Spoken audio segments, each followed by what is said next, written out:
नमस्कार, बहुत स्वागत है इस बुलेटिन में आपका। मैं हूं शीनम शर्मा और सबसे पहले आपको दिखाते हैं एक हैरानी भरी तस्वीर जो कि कोर हिमालय से सामने आई।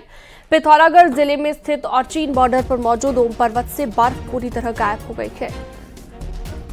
न सिर्फ ओम पर्वत बल्कि उसके आसपास भी कहीं बर्फ नहीं दिखाई दे रही है। हालात ये हो गए हैं कि पूरी तरह सूखे पहाड़ दिख रहे हैं, जबकि ओम पर्वत पर पहले साल भर बर्फ रहती थी।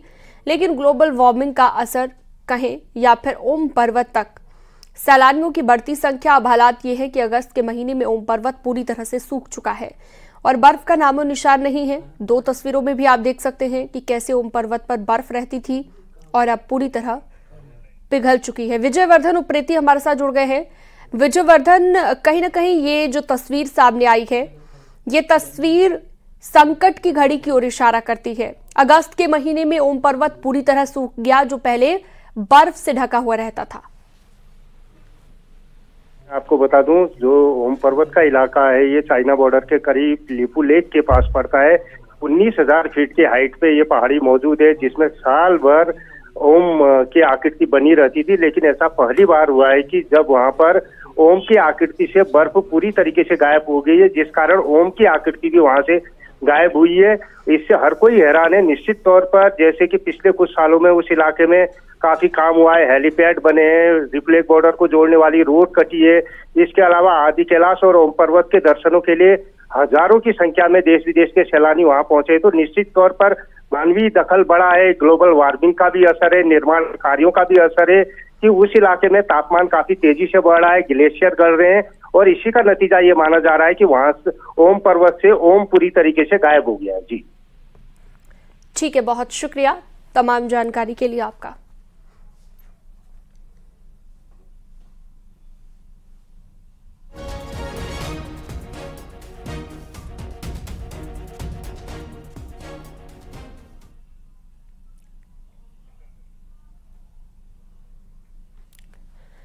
चमोली में ऋषिकेश बद्रीनाथ नेशनल हाईवे पिछले 6 दिनों से बंद है। नंदप्रयाग में भारी भूस्खलन होने की वजह से हाईवे बंद है, जिसे खोलने की कोशिश जारी है। लेकिन पहाड़ी से बार बार मलबा सड़क पर आ रहा है और सड़क बंद होने से यात्रियों को दिक्कत हो रही है। हालांकि गाड़ियों को कोर्ट के रास्ते भेजा जा रहा है, जहां पर जाम की स्थिति पैदा हो रही है।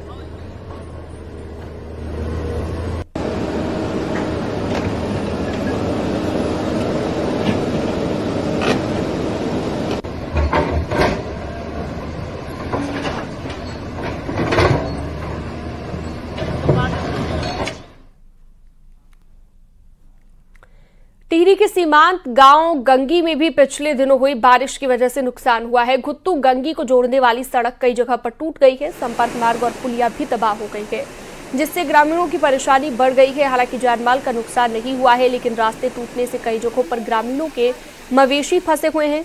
सड़क टूटने के चलते और लगातार हो रही बारिश की वजह से टीम अभी तक क्षेत्र में नहीं पहुंच पाई है। डीएम का कहना है कि रास्तों को ठीक किया जा रहा है और मौसम साफ होते ही क्षेत्र में टीम भेज दी जाएगी।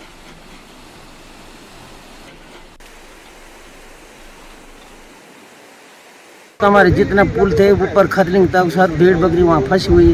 हमारी जमीन थी जो जिसमें चोलाई थी सारी बह गई, कम से कम 200 ना 250 नाली और पर तमाम पुलिया सारे रास्ता सारे खत्म है। और कुछ पशु छोटे छोटे रास्ते पुलिया आदि के डैमेज होने की वजह से कहीं ऊपर फंसे हुए हैं, और तो किसी और आने की उन्होंने जिक्र नहीं किया है। तो इस क्रम में भी जैसे ही मौसम थोड़ा वहाँ पर आगे, क्योंकि रोड भी एक दो जगह बंद है, उसको खुलवाने का प्रक्रिया चल रही है, तो गुत्तू से आगे गंगी के लिए भी टीम भेजी जाएगी।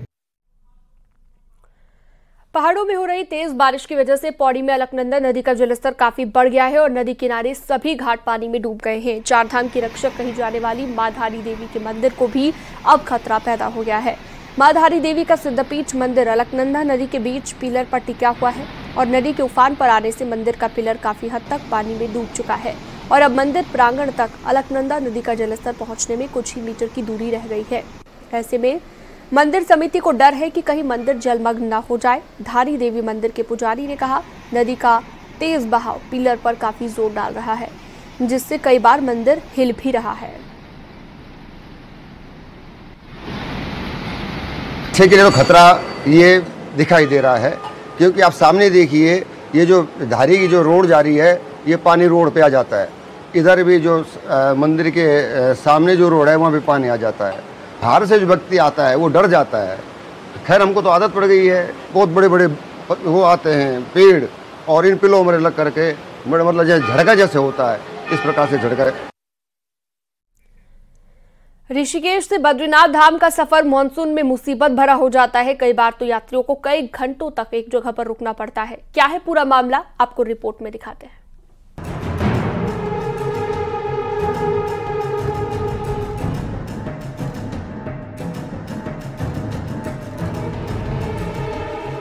रुद्रप्रयाग से लेकर बद्रीनाथ धाम तक जगह जगह सड़क पर सफर खतरनाक बना हुआ है। रोड पर मलबा आने से लोगों को भारी दिक्कतें हो रही है। वहीं सिरोबगढ़, नंदप्रयाग, छिनका, पागल नाला के साथ पागल गंगा, कंचन गंगा और गुलाब कोटी पर पहाड़ी से मलबा आने से बद्रीनाथ हाईवे बार बार बंद हो रहा है। श्रीनगर से ऊपर से लेते हैं, चटवा पीपल है, कर्णप्रयाग में है, इधर छिनका में है, बिरही में है और टंगनी पागल नाला है और जोशीमठ के पास ही स्टार्टिंग पर जो टीसीपी जो गेट है, जगह जगह कुछ गुलाब कोटी है। ऐसे ऐसे नए स्लाइड जो बन के आ रहे हैं जिससे कि एक मार्ग तो अवरुद्ध, कई दिनों तक भी मार्ग अवरुद्ध होने के चांस होते हैं। मॉनसून में बद्रीनाथ हाईवे से सफर किसी चुनौती से कम नहीं है, क्योंकि बारिश के बाद पहाड़ी दरक रही है और कई जगह सड़क पर दलदल जैसे हालात बन गए हैं। इसके साथ ही हाईवे पर बने नए स्लाइडिंग जोन भारी मुसीबत बन गए हैं। आज स्थिति है कि अगर 10 किलोमीटर यहाँ से आगे हेलंग से लेकर के और नंदप्रयाग से लेकर जगह जगह सड़क अवरुद्ध होती है। हर मानसून सीजन में यही हालत है, चट्टानों का दरकना और जगह जगह सड़कों का ध्वस्त होना ऋषिकेश बद्रीनाथ राष्ट्रीय राजमार्ग की नियति बन गई है। सड़क के हाल इतने खराब है कि कई बार गाड़ियां फिसल रही हैं और हादसों का सबब भी बन गई है। न्यूज़ 18 के लिए चमोली से नितिन सेमवाल की रिपोर्ट। चमोली में बारिश की वजह से औली रोड पर दरारें आ गई है, जिससे ये सड़क कभी भी टूट सकती है और आवाजाही पूरी तरह से बंद हो सकती है। लोगों का आरोप है कि आईटीबीपी में बिल्डिंग में काम चल रहा है, जिसकी वजह से रोड का आधा हिस्सा धंसने लगा और कई बार प्रशासन को इस बारे में बताया भी गया, लेकिन किसी ने नहीं सुना। ऐसे में अब रोड धंस रही है। हमने काफ़ी बार इनको मौखिक रूप से समझाया कि भैया आप नीचे से बड़ी बड़ी पोकलैंड मशीन लगा रहे हैं, हैवी मशीन लगा रहे हैं और हर दिन रात्रि को हर दिन यहाँ पे बारिश होती है और बारिश के आप देख पा रहे हो, बारिश से जो इनका हर दिन भू दशा हो रहा। तो आने वाले समय में किसी भी समय आप लगाइए, रोड कभी भी बंद हो सकती है। पिथौरागढ़ टनकपुर हाईवे मानसून में बहुत ही बुरे हाल में पहुंच चुका है। हालात ये हो गए हैं कि 2 जिलों की लाइफलाइन पर हल्की सी बारिश भी ब्रेक लगाने के लिए काफी है, जबकि यह हाईवे जहां पर चीन और नेपाल बॉर्डर को जोड़ता है, आदि कैलाश यात्रियों का सफर भी यहीं से गुजरता है। एक रिपोर्ट आपको दिखाते हैं।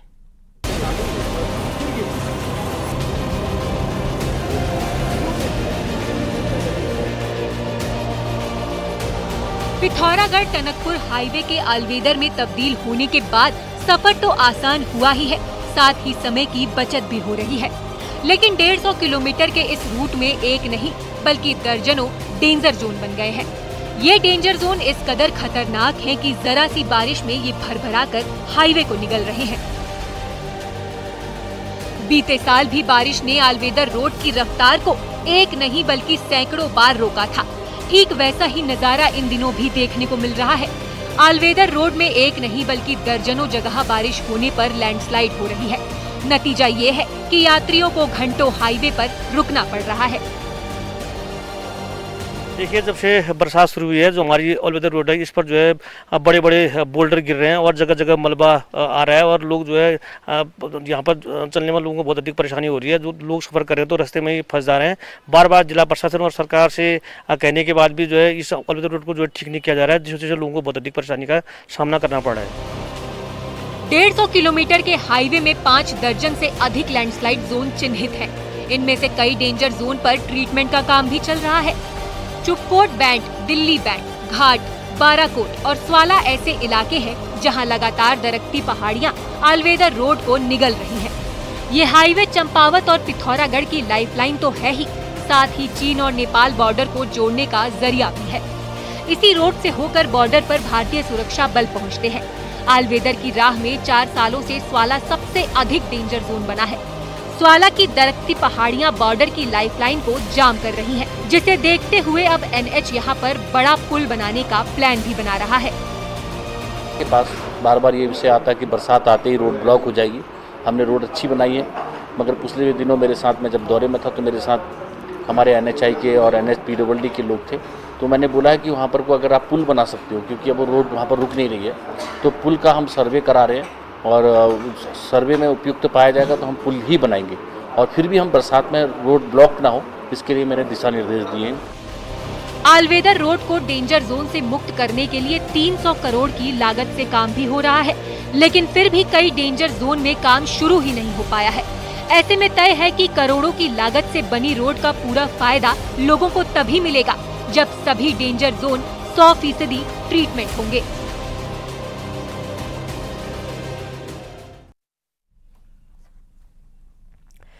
लैंसडाउन के रिकड़ीखाल क्षेत्र में गुलदार के आतंक के बीच वन विभाग की टीम ने एक गुलदार को पिंजरे में कैद किया है, लेकिन गुलदार का आतंक अभी भी खत्म नहीं हुआ है। दरअसल इलाके के आसपास एक और गुलदार देखा गया है, जिसके बाद से वन विभाग को भी इस बात का कंफ्यूजन बना हुआ है कि जो गुलदार पिंजरे में कैद हुआ, क्या इसी गुलदार ने हाल ही में 5 साल के बच्चे को निवाला बनाया था। इलाके में फिलहाल 4 जगहों पर पिंजरे लगाए गए हैं। साथ ही पकड़े गए गुलदार की जांच कर पता लगाया जा रहा है कि गुलदार ने हाल ही में किसी मनुष्य का शिकार किया है या फिर नहीं।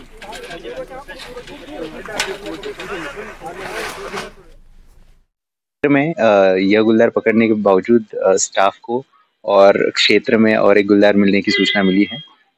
उसके तहत ही हमारा जो है ये रेस्क्यू ऑपरेशन जारी रहेगा और जब तक हमें सफलता नहीं मिलती और WI का जो फॉरेंसिक रिपोर्ट है, DNA का इंडिविजुअल प्रोफाइलिंग है, जब तक वो मैच नहीं होता, हम लोगों का जो गश्त और अन्य जो रेस्क्यू कार्य है वो चलता रहेगा। रुड़की से बड़ी खबर आ रही है। गंग नहर इलाके के माधोपुर गांव में गौ संरक्षक दल और पुलिस की टीम की चेकिंग के दौरान एक युवक तालाब में कूद गया था, जिससे उसकी मौत हो गई। परिजनों ने मामले में पुलिस पर हत्या का आरोप लगाया है। इस मामले में अब राजनीति भी शुरू हो गई है। आज पूर्व मुख्यमंत्री हरीश रावत सोलपुर गांव पहुंच सकते हैं और परिवार से मुलाकात कर सकते हैं। इसके साथ ही माधोपुर गांव में युवक तालाब में डूबकर लड़के की मौत मामले में पुलिस वीडियो फुटेज खंगाल रही है और वीडियो के आधार पर पुलिस जांच पड़ताल करेगी।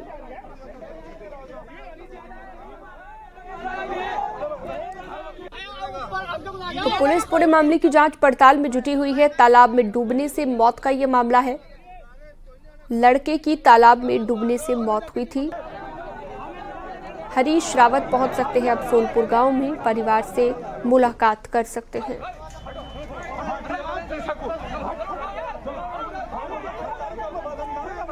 दरअसल परिजनों की तरफ से हत्या का आरोप लगाया गया था और अब इसके बाद ये मामला काफी आगे बढ़ गया।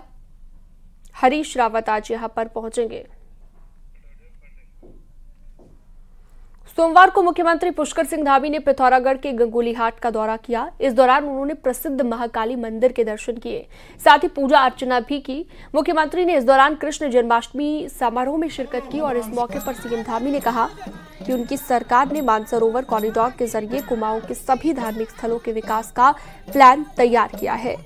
गंगोलीहाट का महाकाली मंदिर भी कॉरिडोर का अहम हिस्सा है, जिस पर काम शुरू होने के बाद निश्चित रूप से गंगोलीहाट में धार्मिक पर्यटन को खास बढ़ावा मिलेगा। मानसखंड मंदिर माला मिशन के अंतर्गत है। उन सभी को हम पूरी तरह से नवनिर्माण की ओर ले जाएंगे, उनको विस्तार देंगे, विकास करेंगे। ये हमारी प्राथमिकता, पूरा ये चरणबद्ध तरीके से काम किया जा रहा है और ये पूरे राज्य के अंदर हो रहा है। ग्रीष्मकालीन राजधानी घोषित करने के अलावा गैरसैंण का भले ही कुछ हुआ हो या ना हुआ हो, लेकिन गैरसैंण के नाम पर राजनीतिक रोटियां हमेशा सेकी गई।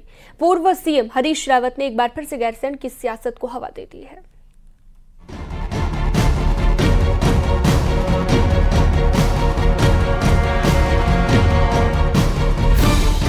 21 अगस्त को गैरसैंण में उपवास पर बैठे हरीश रावत ने तब कहा था कि हम सत्ता में आए तो गैरसैंण को स्थायी राजधानी बनाएंगे। इसके ठीक 5 दिन बाद हल्द्वानी पहुंचे हरीश रावत ने जो कहा उसने सियासत गरमा दी है। हरीश रावत ने हल्द्वानी में न्यूज 18 से बातचीत में कहा कि मुख्यमंत्री रहते हुए मैं गैरसैंण को स्थायी राजधानी घोषित करना चाहता था, लेकिन विजय बहुगुणा समेत कांग्रेस छोड़कर जाने वाले नेताओं ने इसका विरोध किया और मैं चाहकर भी गैरसैंण को स्थायी राजधानी घोषित नहीं कर सका। आपने कहा है कि गैरसैंण को आप स्थायी राजधानी घोषित करना चाहते थे, कौन लोग थे जिन्होंने आपको रोका? कौन लोग थे वो लोग, जरा बताइए। सबको मालूम है, जिन लोगों ने 2016 में सरकार गिराने की साजिश की और गिराई, राष्ट्रपति शासन लगवाया, और हम जो हमारे बढ़ते हुए कदम थे गैरसैंण की दिशा में, उन कदमों पर ब्रेक लगाने का काम किया। श्री विजय बहुगुणा के नेतृत्व में जो लोग गए उस समय सरकार से बाहर, वो सब लोग जो है हैं जिन्होंने हमको राजधानी बनाने के कदम नहीं उठाने दिए। हरीश रावत के इस बयान से सियासत गर्मा गई। 2016 में कांग्रेस छोड़कर बीजेपी में शामिल हुए उनके पूर्व सहयोगियों ने एक एक करके हरीश रावत पर पलटवार किया। दिल्ली में मौजूद पूर्व सीएम विजय बहुगुणा ने न्यूज 18 से फोन पर बातचीत में कहा कि हमारे जाने के बाद भी वो 2 साल तक सीएम रहे, तब उनको किसने रोका था? वहीं 2016 में कांग्रेस छोड़ने वालों में शामिल सुबोध उनियाल ने कहा कि हरीश रावत झूठ की चलती फिरती मशीन है। बड़ी दुख की बात है कि हरीश रावत जी सच बोलते ही नहीं जी। हमारे लोगों के जाने के बाद वो 2 वर्ष तक मुख्यमंत्री रहे जी। हम लोग तो छोड़ के चले गए थे जी, तो किसने बेबस किया था उनको? ये उनके जो है वो उनकी आदत है कि वो गुमराह करने के लिए गलत बयान देते हैं जी। और किसी भी वक्त मैंने या किसी भी साथी ने ऐसी बात कही ही नहीं उनसे या किसी और से कि एक मुख्यमंत्री के रूप में वो राजधानी घोषित करे कि न करे। हम लोगों को उन्होंने दोषी बताया, लेकिन ये नहीं बताया कि हम लोगों के छोड़ने के 1 साल बाद तक वो राज्य के मुख्यमंत्री रहे। आखिर क्यों नहीं उन्होंने गैरसैंण में फैसला लिया?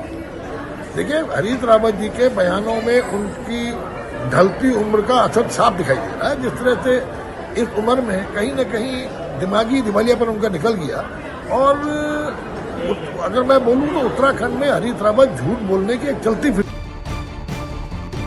गैरसैंण पर हमेशा की तरह इस बार भी सिर्फ सियासत हो रही है, क्योंकि गैरसैंण पर बड़ा दावा करने वाले हरीश रावत कांग्रेस में हुई बगावत के बाद भी लंबे समय मुख्यमंत्री रहे, लेकिन तब हरदा को गैरसैंण की याद नहीं आई। और अब विपक्ष में हैं तो जरूर गैरसैंण की बात कर रहे हैं, जबकि गैरसैंण के लोग तो आज भी वहीं खड़े हैं। गैरसैंण पर हो रही सियासत को देख खुद को ठगा महसूस कर रहे हैं। हल्द्वानी से शैलेंद्र नेगी के साथ गैरसैंण से सुनील नवप्रभात की रिपोर्ट। केदारनाथ धाम की यात्रा से जुड़ी बड़ी खबर, पैदल यात्रा के लिए करना होगा इंतजार। पैदल रास्तों को ठीक करने में जुटी हुई है टीम और लगातार बारिश की वजह से काम करने में परेशानी आ रही है। पिछले महीने केदार घाटी में आपदा आई थी और बादल फटने की वजह से पैदल रास्ते और पुल तबाह हो गए थे। करीब 10 जगहों पर लैंडस्लाइड भी हुआ था। पैदल रास्तों को ठीक करने में अब जुटी हुई है टीम। सत्येंद्र बर्तवाल इस पर ज्यादा जानकारी के लिए हमारे साथ जुड़ चुके हैं।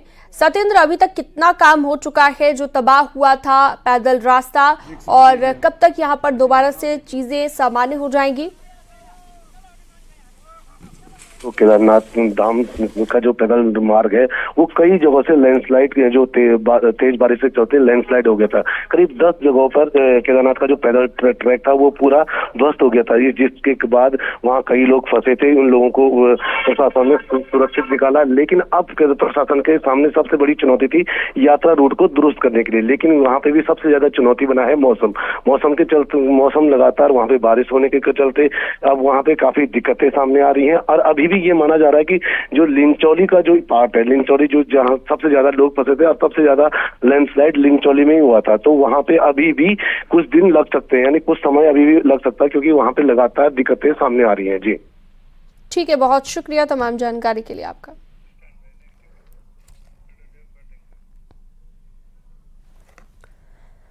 दिल्ली में केदारनाथ मंदिर बनने पर लगी रोक पर कांग्रेस नेता गणेश गोंदियाल ने सीएम धामी के प्रयास को सराहा है और साथ ही 3 और मांगे करते हुए कहा कि मंदिर के नाम पर जो दान एकत्रित हुआ वो बद्रीनाथ केदारनाथ मंदिर समिति को ट्रांसफर कर दिया जाए। दूसरी, दिल्ली में मंदिर के लिए जुटाई गई जमीन को भी बद्रीनाथ केदारनाथ समिति को दिया जाए और केदारनाथ से जो दिल्ली शिला गई उसे वापस लाकर फिर से केदारनाथ में ससम्मान स्थापित किया जाए।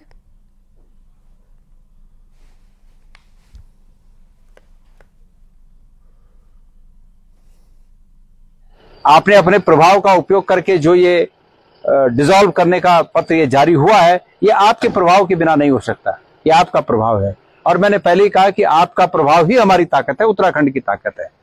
मैं आपसे अब एक गुजारिश करना चाहता हूं इस मामले में कि अब 3 काम रह गए हैं इस मामले में। जब तक ये 3 काम नहीं होते तब तक ये पूरा ऑपरेशन अधूरा है। और ये 3 काम है। नंबर 1 कि केदारनाथ धाम नाम से जो भी पैसा उस संस्था में आया है वो पूरा का पूरा पैसा बद्रीनाथ केदारनाथ मंदिर समिति को ट्रांसफर हो। नंबर 1 बात। नंबर 2 बात कि जो केदार शिला केदारनाथ से ले जाई गई और वहां पर उस केदार शिला को वहां पर शिलान्यास में उपयोग किया गया, ससम्मान उस केदार शिला को वापस केदारनाथ में स्थापित किया जाए, वापस लाया जाए। नंबर 2 और नंबर 3 कि जो भी वो जमीन केदारनाथ धाम ट्रस्ट के नाम से दिल्ली में है, वह जमीन वह भूमि श्री बद्रीनाथ केदारनाथ मंदिर समिति को हस्तांतरित हो।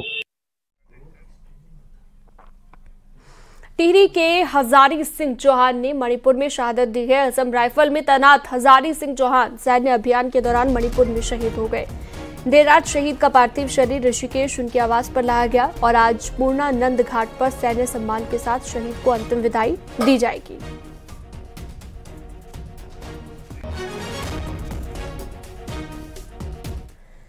वहीं सीएम पुष्कर सिंह धामी ने शहीद हजारी सिंह को श्रद्धांजलि अर्पित की है। सीएम धामी ने एक्स पर लिखा, असम में मां भारती की रक्षा करते हुए टिहरी गढ़वाल के देवप्रयाग के हजारी सिंह के शहीद होने का समाचार अत्यंत दुखद है।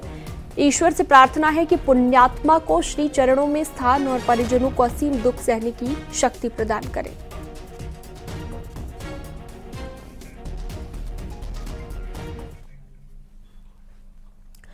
बद्रीनाथ धाम में हर्ष और उल्लास के साथ कृष्ण जन्माष्टमी का पर्व मनाया गया और दिन रात तक श्रद्धालु बद्रीनाथ धाम में झूमते नजर आए। बद्रीनाथ धाम के मुख्य पुजारी रावल जी द्वारा भगवान बद्री विशाल का विशेष श्रृंगार किया गया। उसके बाद विष्णु सहस्त्रनाम पाठ संपन्न हुआ। अंत में भगवान बद्री विशाल की भव्य आरती भी की गई।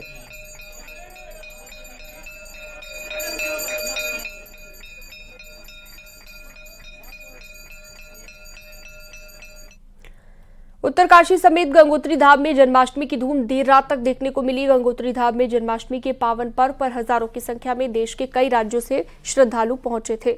इसके अलावा कई गांवों से ग्रामीण भी देव डोली के साथ पहुंचे और देर रात तक इस उत्सव में झूमते नजर आए। गंगोत्री धाम में पुरोहितों से कृष्ण जन्म उत्सव विधि विधान के साथ मनाया गया।